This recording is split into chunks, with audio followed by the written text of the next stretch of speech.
a little bit of context for the conversation. So I'd like to now welcome the three members of our panel. So please join me in welcoming Jacky, Marrie, and Dustin.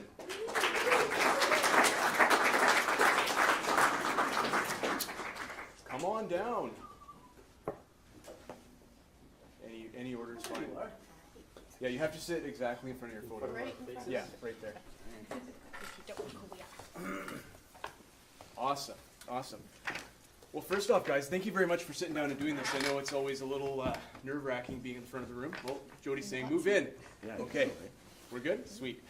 So how this is going to work today is I've prepared 5 panel questions that I'm going to ask each of you to answer. First I've heard of this. Dustin told me this morning when he came in, I haven't prepared for anything, which is probably par for the course. Shoot from the hip. Yeah, shoot from the hip. And so I'm going to ask each of you each of the 5 questions, and then I've got some lightning round stuff because I'm now fulfilling my childhood dream of being a game show host. So we're going to do a lightning round, questions posed by your peers, our studio audience. So let's jump into it. So we're going to start off with our panel questions. The first question I want to ask you guys is where I like to start, which is mindset. We all know it's been a challenging market. Buyers are getting burnt out. There's a lot of demand. We're being run ragged. Talk to us a little bit about what your mindset is when you're working with clients, because you've all had success with buyers. So obviously your mindset must be in a good place, but tell us a little bit about it. Jacky, I'll start with you. Being positive, basically. Just getting to know your people, making that emotional connection, just really understanding what they're looking for. Because if you don't do all your homework ahead of time, you're just going to be lost in this market. So you need to know where they're at with their financing, their family situation, where they want to go in the next 5 years. Because otherwise you're just going to show them houses that you're going to stand no chance at. Mm-hmm. And when you say staying positive, that's a really hard thing to do for a sustained period of time in a market like this. So what do you do as far as kind of keeping yourself up?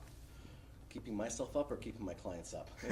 It kind of goes hand in hand. We joke around a lot. Yeah. So it just kind of doesn't really matter who I'm with. We're always joking around when we're going through the houses, just keeping upbeat and positive, even just making cracks at the market and all the multiples. And showing a house, was it somebody's house last week, and there was 6 other agents there. There was 20 people at the house all at once. We're waiting in line to go in. There's a client downstairs in the suite that is screaming at people for even viewing his suite. And we're just kind of making light of the situation and enjoying it while going through the house and looking around. Keeping it lighthearted, not taking it too seriously. Great. Marrie, what's your mindset like right now? Positive, I guess, too. Same with Jacky. It would be easy to fall into a negative thing because right now you have to seem to show a lot more houses, write a lot more contracts before you get that accepted offer. Mm-hmm. But if you just go into it saying, okay, well, this is what they need, this is what we're going to find, it just might take a little longer. Yeah. And setting that expectation with the clients, because people aren't used to often not getting what they want. Yeah. Or getting it right away.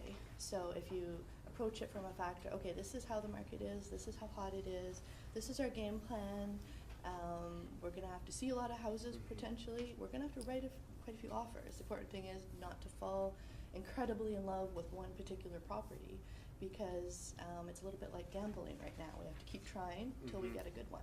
For sure. And if we don't get that one, if we don't get that multiple offer, it just wasn't meant to be, we're on to the next one. Awesome, thank you. Dustin, what's your mindset like?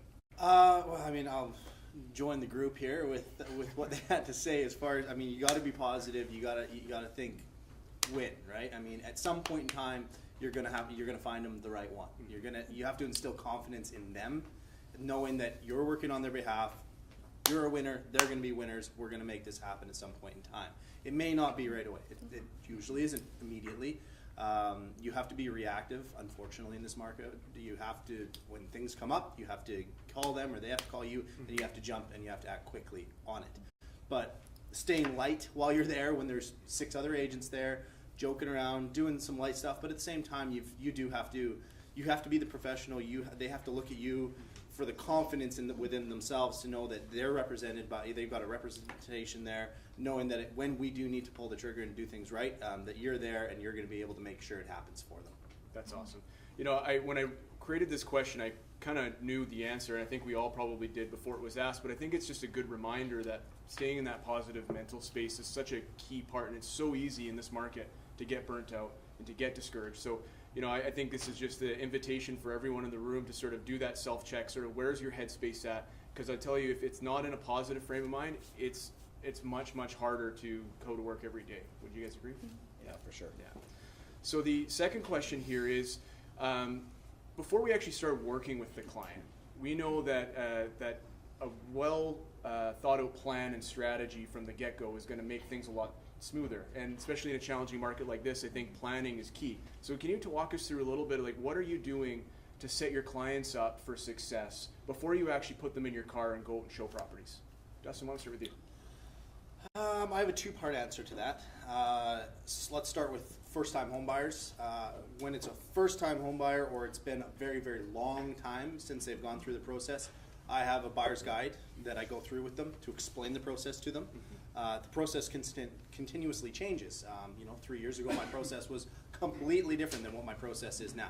So you have to go through the process of how things are going to go. Show them a contract so that they see what it looks like. Show them a mock contract so they understand that when you need to do it right now and you have 15 minutes to make a decision and they're signing paperwork, they've already seen what a contract looks like. They know that they're covered because you've already got the clauses that are set. And then I guess you can start crossing them off depending on what multiple offer situation you're in. But at least you've got things kind of set up as you progress.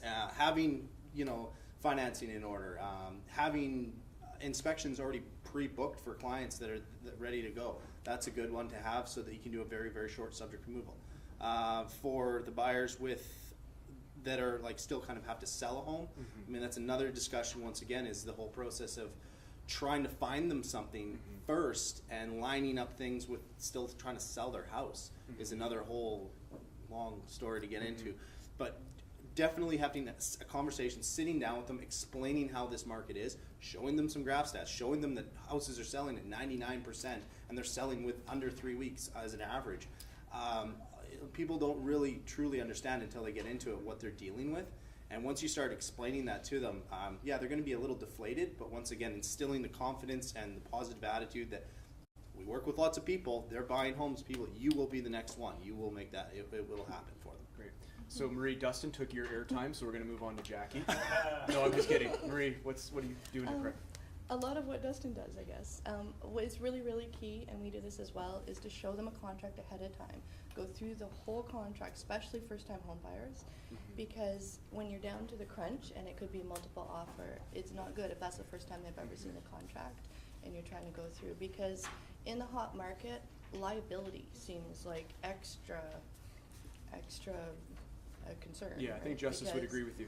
Yeah, like you can't skip steps. You can't just, here, sign this. It doesn't matter if you're multiple offer or not. You still have to go through the process of explaining everything to them. Yeah. And when it's a first-time home buyer and you've gone through a thorough contract, working with a realtor, everything ahead of time, before you start hopping out in the car and going to look, then that buyer has confidence too. And that buyer can make quicker, more informed decisions because it's not, the wild blue wonder where you're trying to explain it for the first time. If a buyer feels educated and you've sat down and spent that time with them ahead of time, then they feel that much more confident in themselves and making those decisions. So too. it sounds like for both of you, going through the contract ahead of time is key. I mean, that's just fundamental stuff, right? But it's important to remember them. I'm curious, when you're educating the client on the contract, what's the part that they're either most confused about or most surprised by when you go through the contract? Commission is often a question. Yeah. A lot of buyers are surprised. They think they have to pay for it still. Okay. So that's often something that comes up. They often have questions about, what about this black shadow trading thing and stuff. Right. From the, Yeah. Listen, just quickly, what's the quickest surprise when people go, or like the most pushback you get on something, if at all? I honestly, as long as it's explained correctly, there's not a lot of pushback. Great. Great. Simple as that. Awesome. Jacky, how about you? I know you guys have worked really hard on the Sims team trying to get your processes set up. What's your process for working with a buyer right from the get-go? Well, ideally, it's a meeting in our office. So we like to bring the clients, any new clients, into the office first, introduce them to our admin staff, to our client care staff, to the other realtors on the team, and just really have them get a sense that they have a whole team working for them in this market, and that's not just one person. So they know that if I'm busy in showings for 3 hours, they can reach out to Jason, or Jason's client can reach out to me if it's in that competitive situation, they have to do that. So divide and conquer. Exactly. Yeah. You know, we have a big team in the office. So that's really what we like to try and push. So Yeah. we like to get them into the office and get to know them, get to know their wants and their needs. I love having Jamie in there now that he has his license, because he's phenomenal with our website.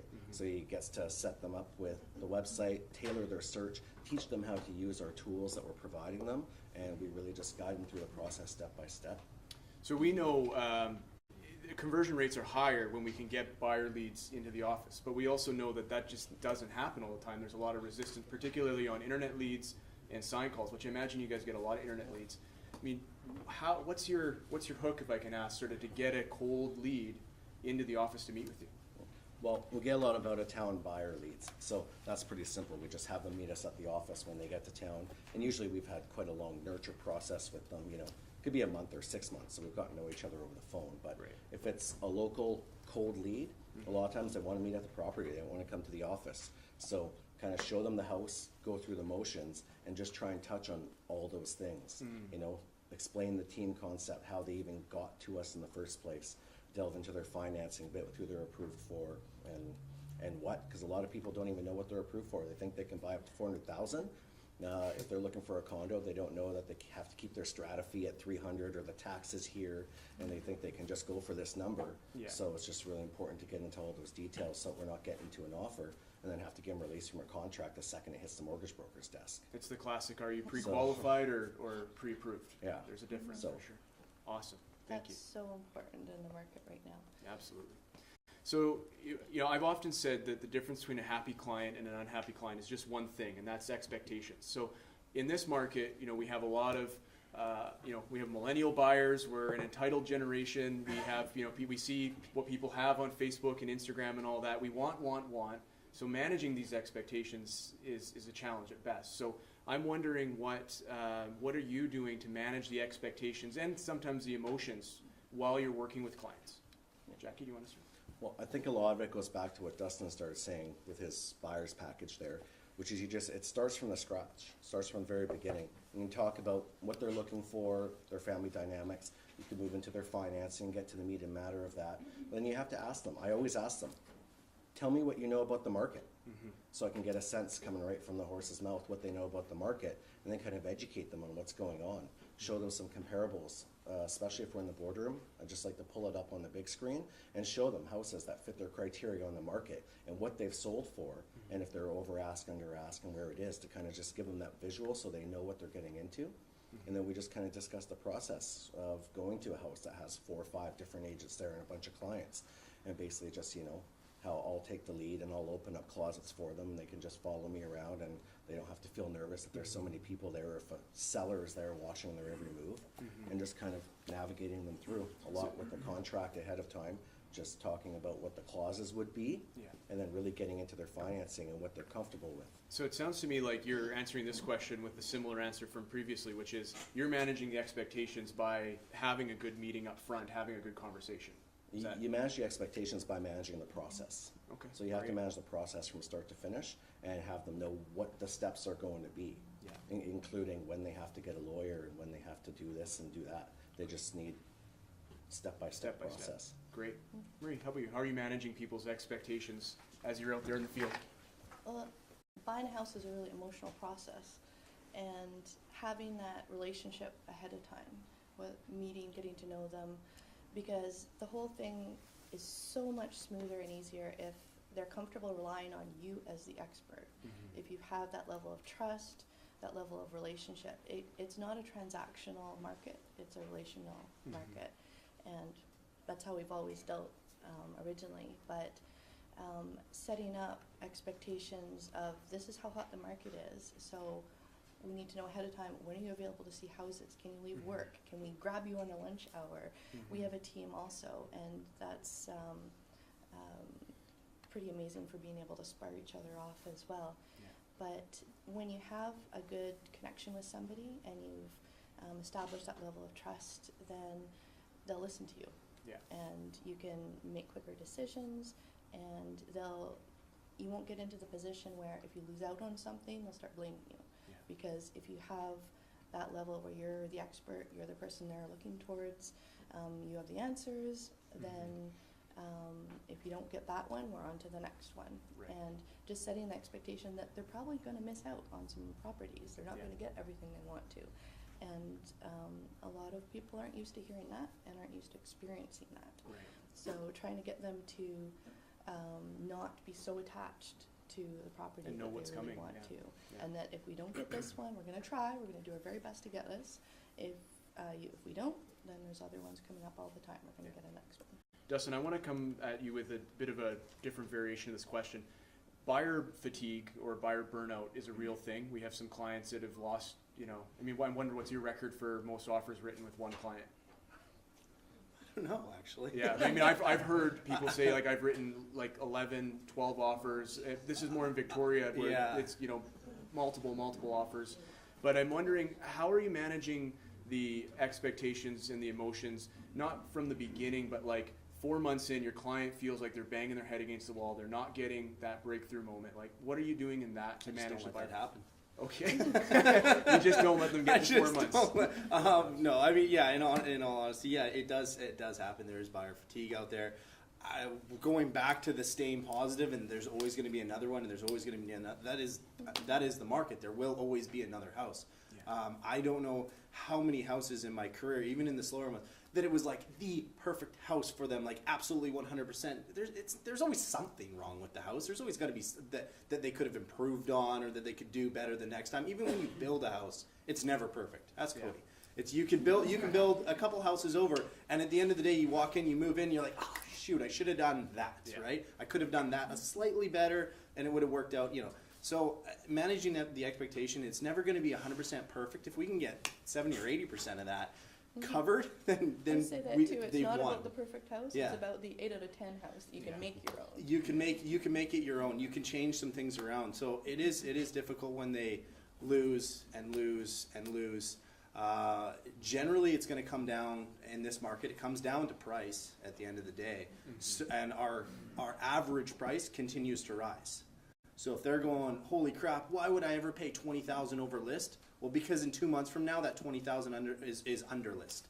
So where are you here, right? Like, do you want to be that in another 2 months? And now we're actually $40,000 more than what you were going to pay for this house. It's the exact same house. Awesome. So having those sort of conversations with them, understanding that the market continues to climb to this point, I realize there's got to be some sort of a threshold or a plateau at some point.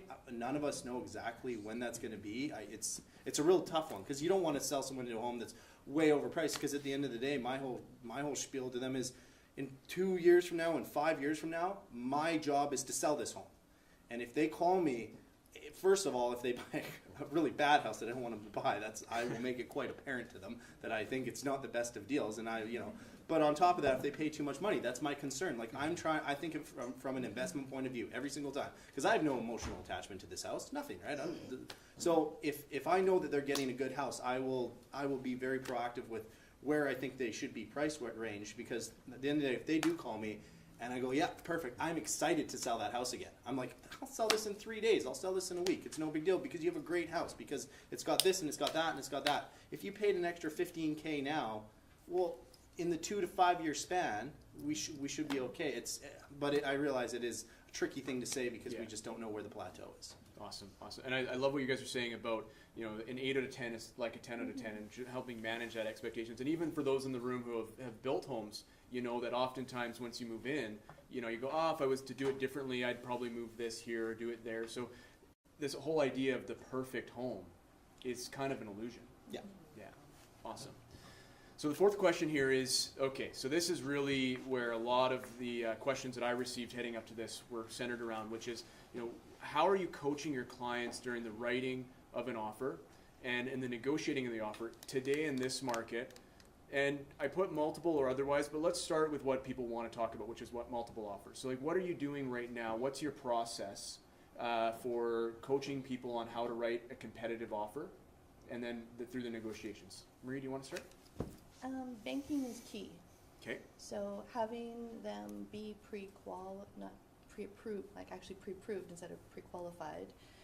Having a banking letter, it's not something that you always want to show. For example, I just saw one of the questions on Facebook was, should you make it a thing to always show? often people are pre-qualified for way above what you might be writing on and don't necessarily want to show that. But if they have all their banking set up ahead of time, it makes the offer much smoother. Right.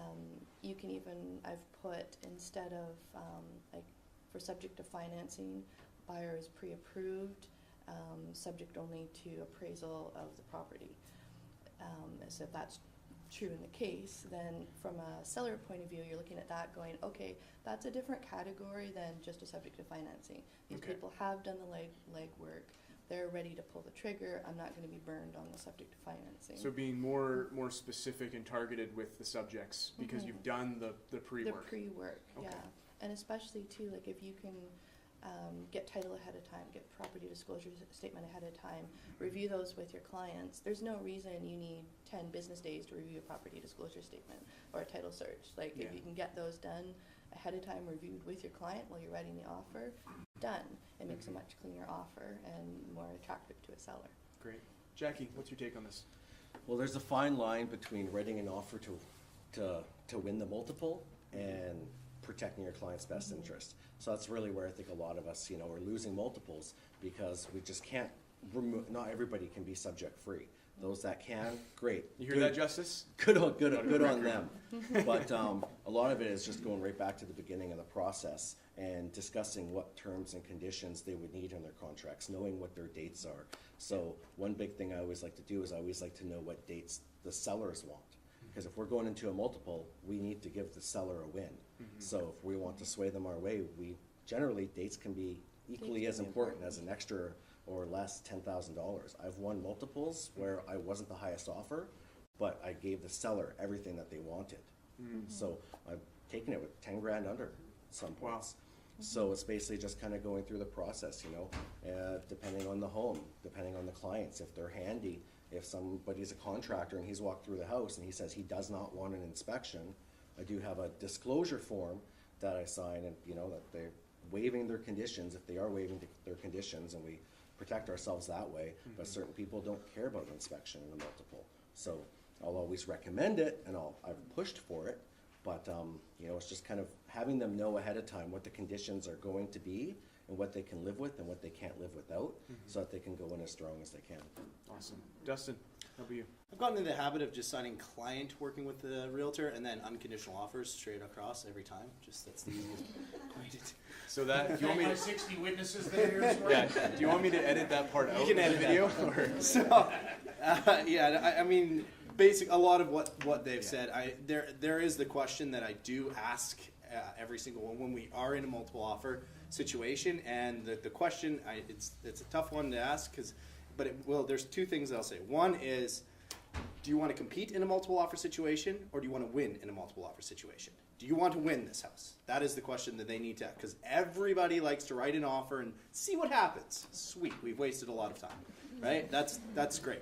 So I need to know if you were genuinely serious about winning this house.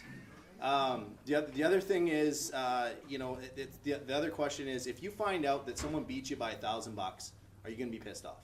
Is that going to ruin your day that you lost by $1,000 to that next person? Yeah. Okay, well, if that is going to make you angry, then you better go to that $1,000. And whatever your threshold is on that point, honestly, that's where I call that the gut check strategy, and it used to be how I would help coach a buyer in foreclosure court. That's the same. Right? That's where I adopted because that a lot of those tactics are still effective in a market like this. So. That was where I got it from. Yeah.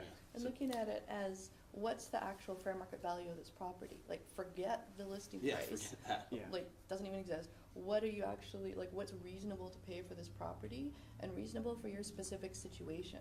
Are you going to try to flip it next year or in 6 months, or are you going to live there for 5 years? Or 10 years. So yeah, Like, so it what's your exit totally strategy? changes like what's reasonable to pay for this property, and then go in at that. At what price are you going to be totally okay with walking away, knowing that you didn't get it? Does this number feel okay? Yeah. Does this number feel okay? Yeah.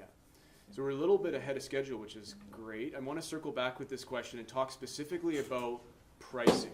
So Dustin, you touched on it a little bit, but so you're looking at a home, it's listed, it's $500,000, you know it's going to go above list. Like, maybe not what are you coaching your clients, but even how are you getting your own head wrapped around the value? Like, what are you looking at? What's your process? It's really freaking hard, man. Is it just like, I don't know. like I finger in the still, wind? yeah, Like, it's really difficult because obviously with our team we do a lot of both. We're listing properties and I still work with, like, if you look at my stats, I'm still about 60% buyers.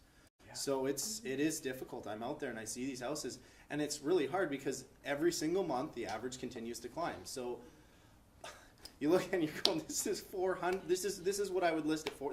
2015, and I would have listed this for 400. Now we're sitting at 490, and you're going, this is crazy. But it's probably going to go into multiples, and it's probably going to sell for 5 1/4. Yeah. I really don't know. It is a tough question. You kind of have to go with your gut, and once again, it is you're helping your clients and when you are out there, if you are looking at homes, because they're not just going to look at one. For the most part, they don't just see the first house and they buy it and then that's it, right? Mm-hmm. So they've already seen a few, and then you can compare and start going Well, apples. remember this one we saw, it was this price. Yeah, and it's sold in multiples, and now this is the same price, or it's less, or it's more, whatever. Why is it? And then you can kind of work off of that scale of what's out there. just quickly, guys, do you have any thoughts on how you're pricing? Dustin says it's very difficult. I think we all agree, but do you have a different take? Yeah, I think it's different. If there's an emotional purchase and then there's a business purchase. So you're going to price it differently depending on who you're working with. If you're working with an investor, it's all about the numbers. Emotions have to go out the door, and that's what I talk about with my investors. Just you have to forget if you like that or you like that. The features don't matter. If it's down to this property, and this is the one that you want to go on as compared to that one, what are the numbers looking like? What's the rents? What's your taxes? And then you price it based on what's going to make financial sense for them. Right. That's the easiest way. They're buying a balance sheet, not a house. Exactly. Yeah. So if you're in a multiple offer, it's, either way, I'll tell people what price are you going to go into that you're going to be comfortable if you win it, and you're not going to feel that you overpaid even if you did, but be happy that you didn't go that extra mile and you're okay losing it. Yeah. When it's an emotional purchase, it's a lot more difficult to price it out, because I've had some people willing to go 50 or 60 over asking price because they really want this house, but it doesn't make sense if they're moving to Costa Rica school in 2 is years. right there or something. Yeah. It's harder. So at that point, it comes down to, okay, we've looked at the comparables. It doesn't really matter. What are you willing to go at? Great. We're going to move on to our last panel question before the lightning round. Can you say a cool voice when it goes up? Oh yeah. Okay, cool. Question number 5. So, these questions are sequential. So we've set the client up, we've managed the expectations, we've written the offer. Okay, now we have an accepted offer, or somewhere in that process. What are you doing to manage the transaction from essentially when it's accepted to when it's closed? Because we know in this market, when we are so reactionary and it is so manic, it's kind of easy to forget about the deal that's just behind us versus what's in front of us. So walk us through a little bit about your process for managing the client from accepted offer to close. Anyone? Marrie, kick it off. 100% be there for the house inspection walkthrough, because a lot of people don't. Even Sorry, if can your you say that clients- again out loud? Just Be so- there for the house inspection walkthrough. Yeah, for sure. Especially, if you have clients from out of town, they can't attend when your clients are there attending, because you're there to look out for your buyers, and often things will come up. Oh, there's a little staining up in the attic. Okay, it's full of mold, Yeah. but it's not really, you'll know questions to ask further, but also you'll be able to talk to your client right there with the inspector about, okay, issues have come up, let's get this contractor in, let's get this quote, let's figure out this price. You can make things a non-issue by addressing them correctly right there on the ground with the inspector and your client.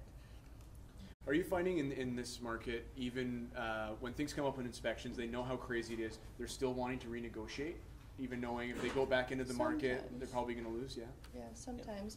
Or sometimes it's a matter of, I just did this the other day, is my clients were quite nervous about opening up the contract. We'd actually written in backup offer. And that's something that is becoming more common, is writing in backup. Because of the hot market, people are pulling the trigger quicker and often getting cold feet and backing out. And that's where sometimes they've been successful, is writing in backup. things fall apart, you fall in. We were really worried about opening up the contract. Something came up with the roof, the hot water tank was going. Yeah. But we were able to negotiate with the seller and sort that out still. Right. Dustin, what's your process? I mean, you have a lot of transactions on the go at any given time. Like, walk us through what that process is like for you. In case anyone wasn't paying attention when Marrie was speaking, be there for the inspection. Start with that. There's been very few cases in my career that I've missed the inspection for whatever reason or whatever. You get burned. You get burned really quickly. To be there physically, to walk the clients through, it could be the inspector could make a bigger deal about it, or it could actually be a bigger deal, but it doesn't necessarily mean that it has to be a deal killer. That's why we are professionals. That's why we know people in the business, contractors, roofers, people like that we can call and we can calm them down. And maybe that thing that he said is, it's a big deal. A roofer comes on, he's like, oh, it's a small flashing issue. It's going to be all of $800. Mm-hmm. Okay, great. Are you prepared to pay for that? No. Okay, then we can look at the seller and say, would you be? A lot of the times, still, even in this market, there's still pride in ownership. Mm-hmm. If you bring something to a seller's plate and say, listen, this is what we found in the inspection, if it's not crazy, and they have pride in their house, we had no idea, we're really sorry, okay, yeah, and we'll look into that. Yeah, usually people are totally willing to address issues. Infestation, like rats? Yeah, I'm Totally sure all of your common. wives and your husband, who wants to have rats in their house? Most people are quite willing to make sure that an exterminator we'll get that fixed, right? So there's a lot of times that as long as you're there for it and you can coach them through and say, no, we're gonna that part is good. Obviously, you need to have a handle on the whole process all the way through, from the beginning to the end. The deposit, making sure that's not late.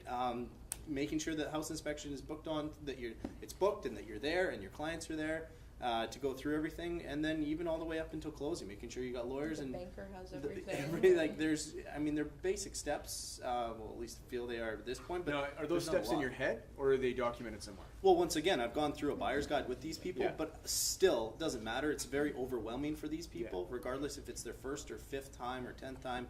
You still need to hold their hand and walk them through, because Now it's time to do this, now it's time to do that. Yeah. and the more you do that, the more confidence they have in you. So when you're telling them, well, this isn't that big of a deal and we need to do this, this, and this, they're believing you because they know that you're actually handling things. And the more confidence they have in you, the easier the transaction will be, because they're not second guessing themselves or second guessing you. They trust your opinion on the matter. And that's the biggest thing. Jacky, what's your process for managing the sale once it's accepted? It's very systematic. It's the same with every client. They receive an email immediately with the deposit info, attachment wire info. They receive the list of inspectors. I usually already have their mortgage broker or banker's information, so contract, MLS, everything is sent right away. And then I give them a timeline. I say, okay, everything's been sent to your banker. You should follow up tomorrow. And then I set it in my calendar to follow up with them the next day, early, right away, to make sure there's no problems. Inspection gets booked right away if it's not pre-booked. So that's scheduled, everything is there. And I just set up reminders on my calendar.